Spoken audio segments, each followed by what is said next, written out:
20 రోజుల కింద ఇదే కేవీ రెడ్డిని కర్నూలుకు చెందిన పోలీసులు వచ్చి అరెస్ట్ చేసి తీసుకుపోయి, సో ఆనాడు ఇంత మేము యాక్టివ్గా లేమొకటి, ఆ రోజు ఇక్కడ లేకపోవడం వల్ల, ఇక్కడికి రాలేకపోవడం వల్ల పోలీసులు తీసుకెళ్ళిపోయినారు. సో వీళ్ళు కూడా కొంత ఇన్ఫర్మేషన్ లేట్గా ఇచ్చారు. కర్నూలు తీసుకెళ్ళి 3rd డిగ్రీ చేసి ఇదంతా జరిగిన తర్వాత తెలంగాణలో సో ఒక పెద్ద మూమెంట్ లాగా మేము ఒక రౌండ్ టేబుల్ సమావేశం పెట్టినాం, ప్రెస్ మీట్లు పెట్టిర్రు, పెద్ద చర్చ కూడా జరిగింది. దీని మీద జరిగిన తర్వాత కూడా మళ్ళీ రెండోసారి ఇంకొక విజయనగరం జిల్లా బొబ్బిలికి సంబంధించిన ఒక పోలీస్ స్టేషన్ పోలీసులు మళ్ళీ ఒక 15-16 గంటలు జర్నీ చేసి ఇక్కడికి వచ్చి మళ్ళీ అరెస్ట్ చేసి తీసుకెళ్దామనే ప్రయత్నం చేస్తున్నారు అని అంటే, ఎవరి సహకారంతో ఇంత దారుణానికి ఒడిగడతారు అంటే, ఇక్కడ ఉన్న గవర్నమెంట్ సహకారంతో చాలా క్లియర్గా ఇక్కడ ఉన్నది కూడా మా ప్రభుత్వమే అని ఆంధ్రప్రదేశ్కు చెందిన పోలీసులు ఫీల్ అవుతున్నారు. అక్కడున్న ప్రభుత్వం తెలుగుదేశం పార్టీ వాళ్ళు ఫీల్ అవుతున్నారు, ఇక్కడ తెలంగాణలో ఉన్నది కూడా తెలుగుదేశం ప్రభుత్వమే, ఎన్నిసార్లైనా మనం పోవచ్చు అని. ఈరోజు సెకండ్ టైం కేవీఆర్ని అరెస్ట్ చేయడానికి వచ్చినప్పుడు కూడా పోలీసులు లోకల్ పోలీసులకు ఇన్ఫర్మేషన్ లేకుండానే వచ్చారు. అడిగిరు, ఏ పోలీస్ స్టేషన్కి ఇన్ఫర్మేషన్ ఇచ్చారంటే ఎల్బీ నగర్ అన్నారు. ఈ ఇల్లు ఎల్బీ నగర్ పోలీస్ స్టేషన్ పరిధిలోకి రాదు, సరూర్ నగర్ పోలీస్ స్టేషన్ పరిధిలోకి వస్తుంది. సో అక్కడ వాళ్ళు దొరికిపోయారు, క్లారిటీ లేదు వాళ్ళకి. దాని తర్వాత గట్టిగా అడగడంతో మళ్ళీ లోకల్ పోలీసులకు అప్పుడు ఇన్ఫర్మేషన్ ఇచ్చారు. అంటే ఫస్ట్ టైం అరెస్ట్ చేసిర్రు, కొట్టిర్రు, పంపించిర్రు, ఇక్కడ పెద్ద మూమెంట్ జరిగింది. అయినా కూడా వీళ్ళకి కనీసం ఇది కూడా లేదు అని అంటే ఎవరి సహకారంతో చేస్తున్నట్టు? సో ఇప్పుడు మళ్ళీ గట్టిగా అడగడంతో ఎట్టి పరిస్థితిలో పంపించేది లేదు మొత్తం అని ఈ రోడ్ అంతా బ్లాక్ చేయడంతో ఏం చేసేది లేక వాళ్ళు మాట్లాడుకొని చివరికి పోలీసులు కూడా ఏం చేస్తాం మేము, వాళ్ళు చెప్పింది చేయాల్సిన పరిస్థితి వచ్చింది అని అంటున్నారు. అంటే ప్రభుత్వాల చేతిలో పోలీసులు కూడా కీలుబొమ్మలుగా మారినటువంటి దారుణమైన దుస్థితి ఇది తెలంగాణలో ఉంది, ఆంధ్రప్రదేశ్లో ఇంకా భయంకరంగా ఉంది. వాళ్ళు చెప్తున్న మాటలు వింటే ఇంకా అనిపిస్తున్నది అసలు లా అండ్ ఆర్డర్ ఎక్కడ ఉన్నది అని. అంటే ఎవడి గవర్నమెంట్ ఉంటే వాళ్ళ చెప్పు చేతుల్లో పోలీసులు పనిచేయాలి, లేకపోతే నీకు పోస్టింగ్లు ఉండవు, లేకపోతే ట్రాన్స్ఫర్లు ఉంటాయి, ఇంకోటి ఉంటుంది. సో వాళ్ళు అదే అంటున్నారు, ఇంకా మేము ఇక్కడి నుంచి కనుక సైలెంట్గా వెళ్ళిపోతే మమ్మల్ని అన్ఫిట్ అంటారు, మేము ఏం చేయాలి, మాకు ఇంకా ఆప్షన్ లేదు, ఆల్టర్నేట్ లేదు, ఏం చేయాలని అడుగుతున్నారు. సో మేము గట్టిగా నిలబడితే ఇప్పుడు నోటీస్ ఇచ్చి రేపు పొద్దున మళ్ళీ రండి, విజయనగరం రండి అంటున్నారు. అసలు ఇంత కేసు ఏముంది? ఆ కేసు ఏంది అంటే, పెట్టిన ఎఫ్ఐఆర్ ఏంటంటే ఎవరో ఒక దళిత వ్యక్తిని తీసుకొచ్చి ఎఫ్ఐఆర్ కంప్లైంట్ ఇప్పించారు. ఆ కంప్లైంట్లో ఏముంది, రాజ్యాంగం రాజ్యాంగం అన్నాడు కేవీఆర్ అన్నది ఆ కంప్లైంట్లో ఉన్నది. వీడియో చూసినాం మేము, సరే నిజంగానే ఈ మాట అంటే కనుక ఖచ్చితంగా తను చేసింది తప్పే అని మేము కూడా అనుకున్నాం వచ్చేటప్పుడు. కానీ ఆ వీడియో ప్లే చేసిన తర్వాత పోలీసుల ఫోన్లో ఉన్న వీడియోని మేము చూసిన తర్వాత అది ఎర్రి బుక్ అన్నది. ఇప్పుడు ఆయన రెడ్ బుక్ అని ఒకటి పెట్టింది కదా రాజ్యాంగానికి. అసలు ఆ రాజ్యాంగాన్ని అవమానించడమే దానికి పేరు పెట్టడం రెడ్ బుక్ అని. రెడ్ బుక్ రాజ్యాంగం ఉంటుంది ఎక్కడైనా? రాజ్యాంగం ఏదా? డాక్టర్ బిఆర్ అంబేద్కర్ భారత రాజ్యాంగం ఉంటుంది, రెడ్ బుక్ రాజ్యాంగం ఎట్లుంటుంది? సో తనేమన్నాడంటే ఎర్రి బుక్ రాజ్యాంగం అన్నాడు, దాన్ని ఎర్రి రాజ్యాంగం అని అన్నాడని తన మీద కంప్లైంట్ చేశారు. కంప్లైంట్ ఎవడో చేసిండు, మరి చేసిన వాళ్ళు కంప్లైంట్ కరెక్టా, వీడియోలో ఏముందన్నది పోలీసులు చెక్ చేసి ఆ SHO కేసు పెట్టాలి కదా. కనీసమైన అవగాహన లేదు. మరి మీరు ఎట్లా పెట్టిరు, కేసు ఎట్లా పెట్టిరంటే మీరు కోర్టులో ఛాలెంజ్ చేసుకోండి. 15-20 గంటలు జర్నీ చేసి ఇంత దూరం వచ్చి నన్ను అరెస్ట్ చేసి తీసుకుపోయి ఇప్పుడు ఆ బండిలో ఆంధ్రప్రదేశ్ ప్రజలు కట్టిన ట్యాక్సుల పైసలు దండగా, పెట్రోల్ పైసలు, పోలీసులకు ఇచ్చే జీతాలు దండగా, అక్కడ వాళ్ళు పనిచేసిన ప్రజల సమస్యల మీదనో ఇంకో దాని మీదనో లా అండ్ ఆర్డర్ మీద వాళ్ళు పనిచేయగలుగుతారు. అంటే ఒక 3 రోజుల సమయం పోలీసుల సమయాన్ని కూడా వృధా చేసిరు, డబ్బులు కూడా వృధా చేసిరు ప్రజలకి. ఎంత దారుణం ఇది! అంటే ఫేక్ ఎఫ్ఐఆర్, అసలు ఆ ఫేక్ ఎఫ్ఐఆర్ అనేది క్లియర్ కనబడుతున్నది. సో ఈ గవర్నమెంట్, మేము తెలంగాణలో ఉన్నాం కాబట్టి అవతల వాడు ఎంత అరాచకం చేసినా వాడి కర్మ ఆ ఆంధ్రప్రదేశ్ ప్రజలు చూసుకుంటారు. తెలంగాణ ప్రభుత్వం ఏం చేస్తున్నది? తెలంగాణ ఇళ్లలోకి చొరబడి ఆంధ్ర పోలీసులు ఎంటర్ అయ్యి మమ్మల్ని బెదిరిస్తున్నారు. నీకు కూడా ఇబ్బంది అవుతుంది, నువ్వు నా విధులు అడ్డుకుంటున్నావు అంటాడు. నా ఇంట్లోకి వచ్చి, నా తెలంగాణ వాళ్ళ ఇంట్లోకి వచ్చి నా విధులు అడ్డుకుంటున్నావు అంటాడు. ఎవరు వీళ్ళు చెప్పడానికి? ఎంత ఎంత ఎంత దుర్మార్గం ఇది! రేవంత్ రెడ్డి ఏం నడుస్తున్నది? ఎవరు రాజ్యాంగం నడుస్తున్నది ఇక్కడ? అంటే అదే రెడ్ బుక్ రాజ్యాంగం తెలంగాణలో కూడా ప్రవేశపెడదాం అనుకుంటున్నావా? సో ఖచ్చితంగా దీనికి ఎక్కడో దగ్గర ఎండ్ కార్డు పడాలి. ఇప్పుడు సింపుల్గా ఏమంటారంటే, వాళ్ళంతా ఎవరో ఒకరు యూట్యూబ్లు వాళ్ళ పొలిటికల్ ఆలోచనలు ఉన్నాయంటే, మరి మీరు నడిపిస్తున్న ఛానల్స్ కూడా ఉన్నాయి కదా. మరి ఇంకో గవర్నమెంట్ వచ్చినప్పుడు వాళ్ళని ఇబ్బంది పెట్టే ప్రయత్నం చేస్తే, సో వాళ్ళు ఏం మాట్లాడారు, కంటెంట్ ఏముంది అన్నది ఇంపార్టెంట్ కదా. రాజ్యాంగం ఏం చెప్తుంది, చట్టాలు ఏం చెప్తున్నాయి, వాళ్ళకి మాట్లాడే హక్కు ఉన్నదా లేదా అన్నది ఇంపార్టెంట్. ఒకవేళ బూతులు మాట్లాడితే, ఇంకో రకంగా రాజ్యాంగానికి వ్యతిరేకంగా, చట్టానికి వ్యతిరేకంగా మాట్లాడితే కంప్లైంట్ చేయించండి, ఎఫ్ఐఆర్ చేయండి, అరెస్ట్ చేయండి, ఎవడొద్దు అన్నాడు. నరహంతక చంద్రబాబు నాయుడు ముసలోడవుతున్నా కానీ ఆయనకి ఇంకా తెలంగాణ ప్రజల హక్కులను హరించే ఆలోచన, దుర్మార్గమైన పని ఇంకా మానుకోలేదు. ఒక బక్కపల్సటని మా తెలంగాణ రిపోర్టర్ను ఇంతకుముందు మొన్న తీసుకుపోయి కర్నూలు తీసుకుపోయి గొడ్డును కొట్టినట్టు కొట్టి ఇటు ముగ్గురు అటు ముగ్గురు కూర్చొని కాలర్లు బట్టి ఇట్లా పైకని బేహోష్ అయినాక కూడా 3rd డిగ్రీ టార్చర్ చేసిందని చెప్పి తెలంగాణ ప్రజలకు మొత్తం చెప్పినాం. ఏది తనకై తన అడిగిపోతే దొంగ కేసు పెట్టి, అక్కడ కూడా దొంగ కేసు పెట్టి, ఇవాళ మళ్ళీ ఇంకొక దొంగ కేసు, అదేదో రాజ్యాంగాన్ని తిట్టిందని అని దొంగ కేసు పెట్టి తీసుకొని పోయి విజయనగరం తీసుకొని పోయి మరి ఎన్కౌంటర్ చేద్దాం అనుకున్నారో ఏమనుకున్నారో మాకు ఎరకలే. కానీ ఈ లోపల మా వాళ్ళందరూ, మా మీడియా సోపతోళ్ళందరికీ తెలియగానే ఇటు కురుకొచ్చి కూర్చున్నాక వాళ్ళు వచ్చినాక అందరు సెల్ ఫోన్లు గుంజుకున్నారు ఫస్ట్. మళ్ళీ మేము గడబడి చేసిన తర్వాత సెల్ ఫోన్లు ఇచ్చిండ్రు. ఎవరు అందరు లోపటేస్తాం రా నాయన అంటే అందరు లోపటేరు, మా మీద కూడా కేసులు పెట్టిరు, నడువు మేము కూడా వస్తామని చెప్పాను. అందరు సిద్ధమైన తర్వాత ఇక వాళ్ళు దిగొచ్చిర్రు. మళ్ళీ ఇప్పుడు దిగొచ్చి అలా పై ఆఫీసర్లతో మాట్లాడిరు. మరి ఇదంతా ఎటుపోతుంది ఏందనుకున్నారో ఏందో తెలియదు. మేము కూడా చెప్పినాం తెలంగాణ ప్రజలకు, తెలంగాణకు వచ్చి నువ్వు ఇక్కడికి వచ్చి మా దగ్గరకు వచ్చి మా గుండె మీద కాళ్ళు పెట్టి మా వెంకన్న ఇడికెళ్ళి తీసుకుపోతావు, ఎట్లా తీసుకుపోతావు చూద్దామని చెప్పి ఇక్కడ చుట్టుపక్కల వాళ్ళు కూడా జనం కూడా మొత్తం ఆడలు మొగోళ్ళు తయారవుతుంటే దానికి తలొగ్గి దానికి ఇప్పుడు ఒక నోటీస్ ఇచ్చి పోతున్నారు. కానీ ఒక విజ్ఞప్తి చేయదలుచుకున్నాం ఏంటంటే, చంద్రబాబు నాయుడు నేను ఎందుకు నరహంతకుడు అన్నా అంటే 17 ముక్కలు చేసి నరికిండు బెల్లి లలితను. గద్దరన్న మీద 6 తూటాలు గుచ్చిపిచ్చిండు. తెలంగాణలో పల్లెలా దమనకాండ చేసిండు ఇక్కడ మొత్తం చంద్రబాబు నాయుడు. ఇప్పటికీ ఆయన మారతలేడు. తెలంగాణ మీద ఏం కషో తెలియదు కానీ మీకేమైనా రాజకీయ పరమైనటువంటి పంచాయతీలు ఉంటే మీరు చూసుకోరు. కానీ ఒక పత్రికా రిపోర్టర్ల మీద వాళ్ళకు నిజంగా ఏమైనా మాట్లాడేది ఉంటే, నిజంగా వాళ్ళు కానూన్ ప్రకారంగా దోషులు అయ్యేటటువంటి సెక్షన్లు ఏమైనా ఉంటే పెట్టండి. ఎవరెవరు దీన్ని ఎవడు కాదంటలేడు. కానీ దొంగ కేసులు పెట్టి చేస్తా అంటే మాత్రం చంద్రబాబు నాయుడు, నువ్వు, నీ కొడుకు, నీ ప్రభుత్వాలు కావచ్చు, అక్కడ ఉన్నటువంటి ఇంకా ఎవరైనా కావచ్చు, ఇక్కడ తెలంగాణ ప్రజలు ఉట్టిగా చేతులు కట్టుకొని కూర్చోరు.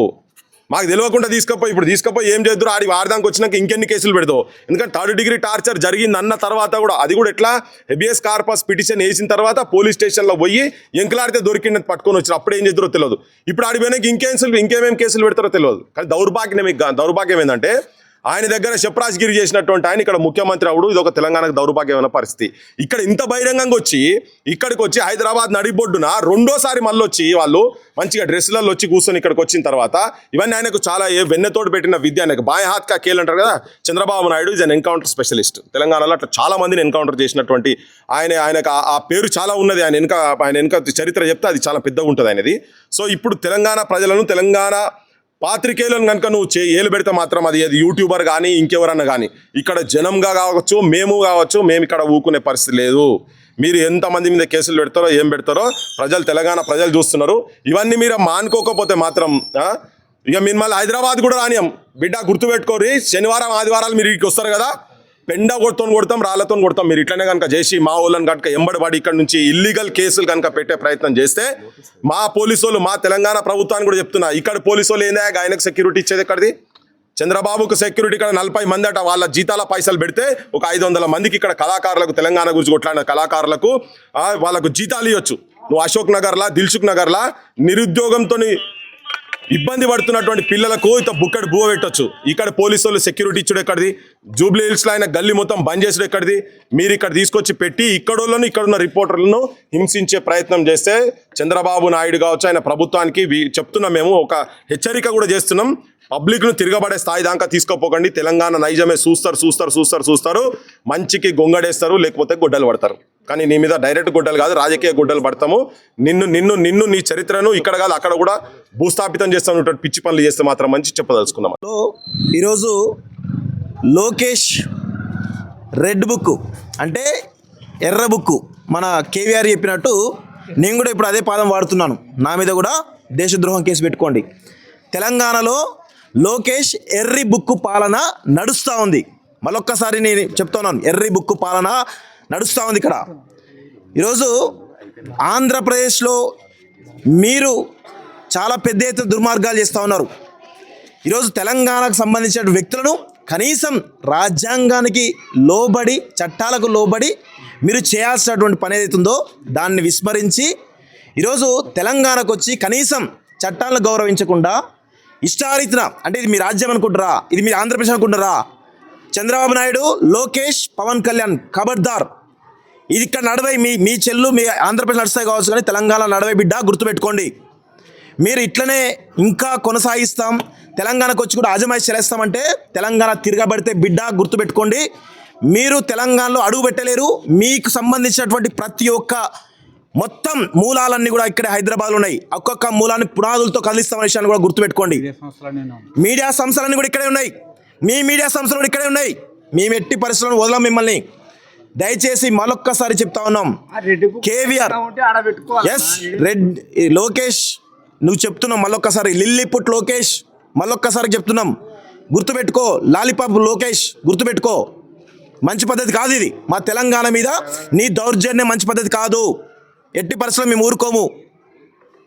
ఏమనుకుంటున్నారు మీరు? తెలంగాణకు వచ్చి తెలంగాణ మీ యాజమాయిషి ఏంటి నాకు అర్థం కాదు. తెలంగాణకు వచ్చి మీ యాజమాయిషి ఎట్లా చేస్తారు? చట్టాలకు విరుద్ధంగా.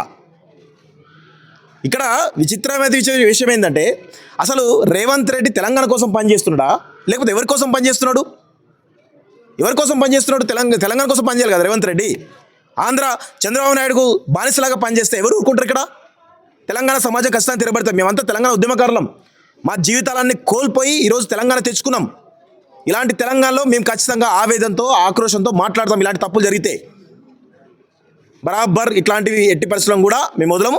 చిన్న మాట అండి, వీళ్ళు ఎఫ్ఐఆర్లో ఎర్రి బుక్కు అని చాలా స్పష్టంగా నేను కూడా అన్నా కదా, దానికి ఎర్రి డాష్ అని ఒక బూతు పదాన్ని పెట్టి ఎఫ్ఐఆర్ బుక్ చేసి చాలా దుర్మార్గంగా ఈరోజు చేస్తూ ఉన్నారు.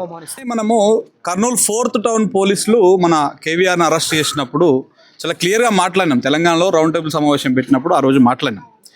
ఇది మంచి పద్ధతి కాదు అని చెప్పేసి అందరం సావధానంగా పద్ధతిగానే చెప్పినాం. మరి ఇక చూస్తూ ఉంటే మరి రెడ్ బుక్ రాజ్యాంగం ఓన్లీ ఆంధ్రప్రదేశ్లోనే ఇంప్లిమెంటేషన్ అవుతుందని నిన్నటిదాకా మనం అందరం అనుకున్నాము. బట్ తెలంగాణలో కూడా ఇంప్లిమెంటేషన్ అవుతున్నట్టు కనపడతా ఉంది. అసలు చంద్రబాబు నాయుడు, లోకేష్ గారు, పవన్ కళ్యాణ్ గారు శనివారం ఆదివారం వస్తే ఏడుంటారు సార్? మీరు ఏడుంటారు అండి? తెలంగాణలో ఉంటున్నారు, హైదరాబాద్లో ఉంటున్నారు. నీ కాపలా ఉండేది ఎవరండి? తెలంగాణ పోలీసులు. తెలంగాణ ప్రజల సొమ్ముతోని జీతాలు తీసుకుంటున్నటువంటి తెలంగాణ పోలీసులు మీకు కాపలా ఉంటున్నారు. మా సొమ్ము తింటారు, మా గడ్డ మీద ఉంటారు. మా బిడ్డలని ఇలా మీ గురించి మాట్లాడుతూ ఉంటే ఏమన్నాడు ఆయన? ఏం తప్పు? అచ్చా, రెడ్ బుక్, ఎర్ర బుక్, ఎర్రి బుక్ అన్నందుకు మీకు ఏదో ప్రాబ్లం అయింది. మీ టీడీపీ నాయకులు, మీ జనసేన నాయకులు, మీ కూటమి నాయకులు, బీజేపీ నాయకులు, మీ టీడీపీ నాయకులు ఎన్నో డిబేట్లలో నేను క్లిప్పులు కావాలంటే పంపిస్తాను మీకు అందరికీ. బాజాప్తా అమలు చేస్తున్నాం రెడ్ బుక్ రాజ్యాంగాన్ని అని చెప్పేసి ఎన్నో టీవీ డిబేట్లలో మాట్లాడారు. ఆ క్లిప్పులు కావాలన్నా? ఎంతమంది మీద దేశద్రోహం కేసులు పెడతారు? పెట్టండి, తీయండి, అరెస్టులు చేస్తారా? ఏమి దొంగలా పోలీసులు? ఆయన ఇక్కడికి వచ్చిన పోలీస్ ఆయన మీది ఇది ఏపీఎస్ పరిధిలోకి వస్తుంది, మీరు ఎవరికి ఇంటిమేషన్ చేసి వచ్చారంటే ఎల్బీ నగర్ దగ్గర ఉంది కాబట్టి ఎల్బీ నగర్కి చేసి వచ్చినాం అని చెప్పారు. అసలు ఇది ఏ లిమిట్సో తెలియదు, మీకు ఏమైందో తెలియదు. వచ్చేసి రాత్రికి రాత్రి ఎత్తుకొని పోతామంటే చూస్తూ ఊకుంటుందా తెలంగాణ సమాజం? బాజాప్తా చెప్తున్నాం లోకేష్ గారు, ఈ పద్ధతి కరెక్ట్ కాదు. మొత్తం ఇది మీ కనుసన్నల్లోనే నడుస్తుందన్న సంగతి ప్రతి ఒక్కరికి తెలుసు. మీరు తెలంగాణలో ఉందామనుకుంటున్నారా? 2016-17లో తోక ముడుచుకొని కరకట్టకు పారిపోయినట్టు మళ్ళీ తరమాలను మిమ్మల్ని. ఇల్లులను కూడా ఖాళీ చేపిస్తాం, బాజాప్తా చెప్తున్నాం. మీ ఇండ్లు, మీ నివాసాలు కూడా తెలంగాణ నుంచి పోవాల్సి వస్తుంది మీరు ఈ రకమైనటువంటి దుశ్చర్యలకు మీరు పాల్పడితే. మా తెలంగాణ బిడ్డ రాజకీయాలు విశ్లేషిస్తే, ఆంధ్రప్రదేశ్ రాజకీయాలు విశ్లేషిస్తే నొప్పులు అవుతున్నాయా ఒకడొక్కడికి? మీరు ఎంతమంది చేస్తలేరు తెలంగాణ రాజకీయాలని? ఆంధ్ర పాలిటిక్స్ మీద ఆంధ్ర విశ్లేషకులు, ఆంధ్ర జర్నలిస్టులు, ఆంధ్ర ప్రాంత మిత్రులు ఎంతమంది చేస్తలేరు తెలంగాణలో? ఒక్కొక్కరు ఒక్కొక్క పార్టీ స్టాండ్ తీసుకుంటున్నారు. కొన్ని సందర్భాల్లో అయితే తెలంగాణ గడ్డని, తెలంగాణ నేలని కూడా మీరు హ్యూమిలేట్ చేసిరు, రకరకాలుగా కించపరిచినట్టుగా మాట్లాడిరు. అయినా కూడా మీ సహనంతో ఉండలేదా? మీరు ఇవాళ వచ్చి మా తెలంగాణ గడ్డకు వచ్చి ఇంతకుముందు సీరణ మాట్లాడుతూ అన్నాడు, ఈ గడ్డకు వచ్చి మా ఇంట్లోకి వచ్చి మీరు డైరెక్ట్ అరెస్ట్ చేస్తాం, తీసుకుపోతాం, మాకు ప్రెషర్ ఉంది, ఇవన్నీ అంటే ఇక్కడ చూస్తా ఎవరు ఊరుకోవట్లేదు. మీ రెడ్ బుక్ రాజ్యాంగాన్ని మీకేమైనా ఉంటే ఆంధ్రప్రదేశ్ లిమిట్ వరకు మీరు ఇంప్లిమెంటేషన్ చేసుకుంటారా? ఏం చేస్తారో చూడండి. ఒకవేళ ఎర్రీ బుక్ అన్నందుకే మీకు కేసులు పెట్టాల్సి వస్తే రెడ్ బుక్ రాజ్యాంగం పేరు పెట్టినందుకు లోకేష్ మీద కేసు పెట్టాలా? దాన్ని ఇంప్లిమెంటేషన్ చేస్తున్నామని చెప్తున్నందుకు టీడీపీ నాయకుల మీద కేసులు పెట్టాలా? సో కాబట్టి ఇట్లా మాట్లాడుకుంటూ పోతే చాలా ఉన్నాయి. ఇది పద్ధతి కాదు.